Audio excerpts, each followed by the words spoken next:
శంఖారావము. మన recording number ఇక్కడ 99. 14th chapter అయిన 14వ అధ్యాయం గుణత్రయ విభాగ యోగము అనే దాంట్లో మనం ఇప్పుడు 12వ శ్లోకం నుంచి చదువుకోబోతున్నాం. ఒక్కొక్కడు మాటిమాటికిని అక్కరలేని పనులు కల్పించుకొనును, దానితో సమస్యలు ఎక్కువైపోయి సుఖశాంతులు మరుగున పడును.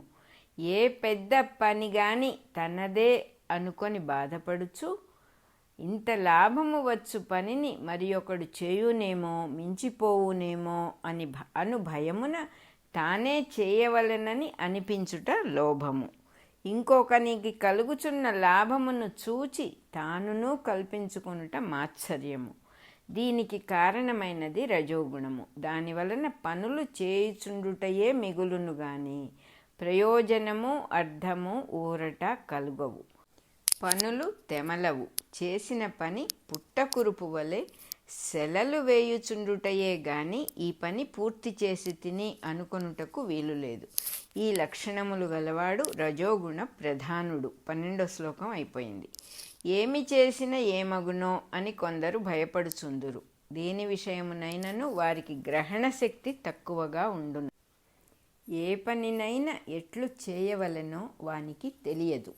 కనుక ఏ పని చేసిన ఏమగునో అను భయము కలుగుచుండును. దానితో వారు చేయవలసిన దానిని కూడా మానుకొనుచున్నారే గాని భయము మాత్రము పోవుటలేదు, బాగుపడుటలేదు. 10 మంది చేయుచుండుట చూచి వీరు బాధపడుచుందురు. తాను చేయలేకపోతేనే అను తహతహతో చివరకేదో చేయబోయి మరేదో చేయుదురు. వీరు చేయు పనులలో పొరపాట్లు చేయుట ఎక్కువగా ఉండును. పని చేయవలసిన వేళలలో బద్ధకించి తీరుబాటును అనుభవించుట, తీరుబాటులో కూడా ఆ పని చేయలేదే అని బాధపడుచు దేహము మాత్రము సుఖపడుచున్నది అనుకొనుట, చివరి క్షణములలో అదే పనులను గతిలేక చిందులు త్రొక్కుచు చేయుట జరుగుచుండును. ఇట్టి ప్రవర్తనకు కారణమైన గుణమునే తమో గుణము అందురు. 13వ శ్లోకం అయిపోయింది. సత్వరజస్తమస్సులలో ఏ గుణము ప్రభావము హెచ్చుగా ఉండునో అది అతని స్వభావముగా వ్యక్తమగుచుండును. నిజమునకిది స్వభావమే కాదు, త్రిగుణ విషయమైన భావము. స్వభావము అనగా తన భావము లేక ఆత్మ యొక్క భావము. ఇది ఆత్మలక్షణమే గాని ఏ వ్యక్తి ప్రత్యేకతయు కాదు. త్రిగుణాతీతులైన మహానుభావులలో ప్రకృతిగా ఇది వ్యక్తమగుచుండును.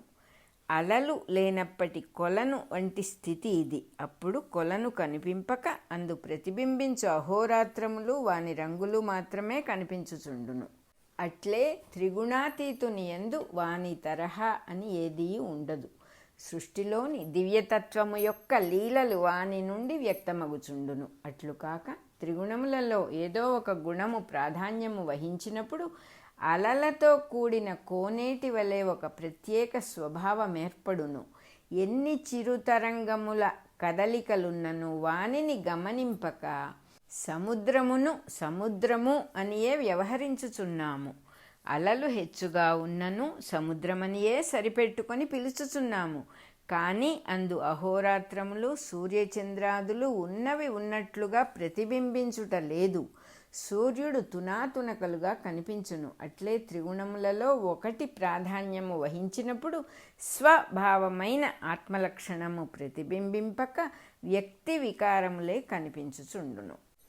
ఉన్న మూడింటిలో సత్వగుణము మంచిది. దానియందు లీనమై జీవించువాడు ఉత్తమములైన విషయములను గమనించును, ఉత్తమ దర్శనములను పొందును, నిర్మలమైన ఆత్మతత్వమున్నదని గ్రహించి నిర్మలత్వము కొరకై సాధన చేయును.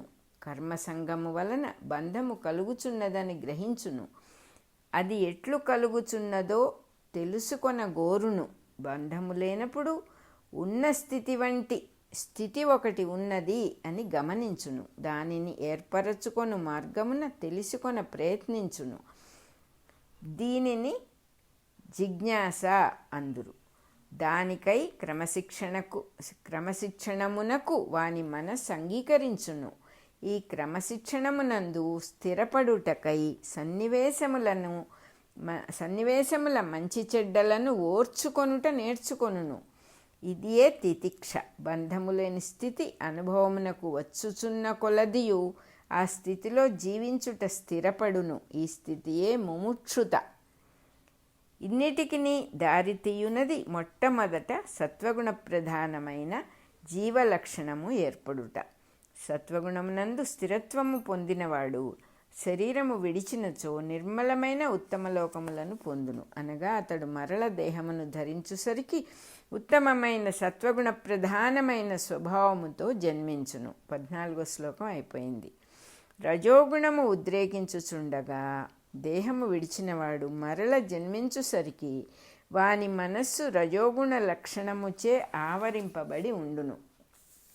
అతడు స్వభావము చేత కర్మ సంగము కలవాడగును. అనగా తనకక్కరలేనిది ఒక్కటియూ లేదు. ప్రపంచమున శ్రేష్టమైన వస్తువేది కనిపించినను తనదిగా చేసుకొనవలనను తహతహ ఉండును. ఎవడే మహాకార్యమును సాధించినను అది తన పేర చెల్లలేదే అను బాధ కలుగుచుండును. అనేక జీవనోపాధులను, వృత్తులను, ప్రవృత్తులను మార్చుచుండును. లేదా ఇతరుల స్వంత విషయములలో కలుగజేసుకుని వారికి ఇబ్బందులు, దుఃఖములు కలుగజేసి అపకీర్తి పాలగుచుండును.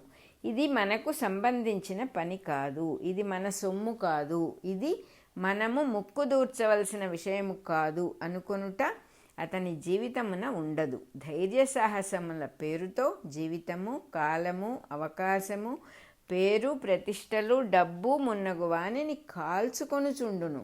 ఏదైనా వస్తువు తనకు కావాలననిపించినప్పుడు అది ఆవశ్యకమా కాదా అని ఉండదు.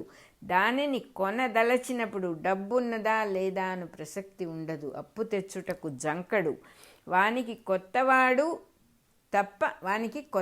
తప్ప అప్పియ్యడు. అప్పిచ్చినవాడు అటుపైన ఇది నేను పూర్వజన్మలో చేసిన రుణము కనుక తీరిపోయినది అని చేతులు దులుపుకొనవలసినదే గాని ఇక తిరుగులేదు. తమోగుణము ప్రవర్తించుచుండగా చనిపోయినవాడు మూఢుడై పుట్టును. మూఢుడు అనగా మోహపడినవాడు అనే అర్థమే కానీ అది ఒక తిట్టు కాదు. అట్టివారిలో కొందరు మనకు అలవాటైనది గనుక బియ్యపుటన్నమే శాస్త్రీయమనియు, మిగిలిన దేశముల వారి ఆహారములు గోధుమ మున్నగునవి అశాస్త్రీయములనియు నమ్ముదురు. మాంసాహారులు బలపరాక్రమవంతులనిన్న కొందరి నమ్మకము. నాస్తికుడు కానిచో ఆధునికుడు కాడు అని కొందరు నమ్ముదురు. మంచినీళ్ల కన్నా మద్యము రుచి అని మరికొందరి అభిప్రాయము. ప్రత్యేకముగా ఒక కులము వారు మంచివారు కారని, వారికి ఉద్యోగము లీయరాదని కొందరి భావము. పొద్దుననే లేచి దినపత్రిక చదువనిచో యుద్ధము వచ్చి నరజాతి నశించునని నమ్మువారు ఉన్నారు. కొందరు ఉదయముననే కాఫీ త్రాగనిచో గర్భకోశము పరిశుద్ధి కాదు అందురు. పిల్లి శకునమైనచో చనిపోవుదుము అని భయపడువారున్నారు. ప్రయాణము చేయబోవునప్పుడు తుమ్ము వినపడినచో ఆ దెబ్బకు రైలు తప్పిపోవును అని నమ్మువారున్నారు. ఇవి అన్నీయూ మూఢ విశ్వాసములు, అనగా మోహము మనపై అధికారము చేయుచుండగా పుట్టిన విశ్వాసములు. అవి తమోగుణ ప్రవృత్తిని సూచించును. కాఫీ, టీ, వక్క, నల్లమందు, గంజాయి, కళ్ళు, సారాయి, పొగాకు మొదలగు వానిపై ఆకర్షణ పుట్టుట కూడా తమోగుణ లక్షణము. పులిసిన పెరుగు మొదలగు వానిపై రుచి కుదురుట కూడా ఇట్టిదే. ఈ విధముగా రజస్తమస్సుల ఆధిక్యము తర్వాత జన్మలలోని స్వభావము ఏర్పడుటకు కారణమగును. రజస్తమస్సుల ఆధిక్య ప్రభావమున శరీరము వదిలిన వారు తర్వాత జన్మలలో ఎట్టి స్వభావము కలిగి ఉందురో వివరింపబడినది. అట్టివారు తర్వాత జన్మలలో తమ స్వభావమునకు అనుగుణమైన వాతావరణముననే జన్మింతురు. రజోగుణ ప్రాధాన్యమున దేహము వదిలినవాడు తీవ్రమగు కర్మసంగము కలవారి కుటుంబమున జన్మించును. కుటుంబములోని వ్యక్తులందరూ అయిన పని కాని పని పైన వేసుకొని పట్టుదలలతో సంయమమును సొమ్మును సత్తువను కాల్చుకొనుటయందు నిమగ్నులై ఉందురు. వారి నడుమనే తీవ్రమగు రాగద్వేషాదులు పట్టుదలలు రేగి జీవితము దుర్భరమగును. అట్లే తమోగుణ ప్రధానులు మూఢులైన వారి ఇంటనే జన్మింతురు. ఇంటిలో అందరూ సోమరిపోతులు, పొరపాటు పడిన వారు, ఏ పని ఎట్లు చేయవలనో తెలియని వారు అయి కుటుంబ సభ్యులు అన్యోన్యముగా మూఢత్వమును పెంపు చేసుకొనుచుందురు. క్రమముగా ఈ స్థితి దుర్భరము కాగా రజోగుణము వారి పట్టుదలలు, తమోగుణము వారి సోమరితనము మొదలైనవి నెమ్మదిగా పట్టు వదలుట ప్రారంభమగును. 15వ శ్లోకం అయిపోయింది. అలాగే మన రికార్డింగ్ నెంబరు 99 కూడా అయిపోయింది.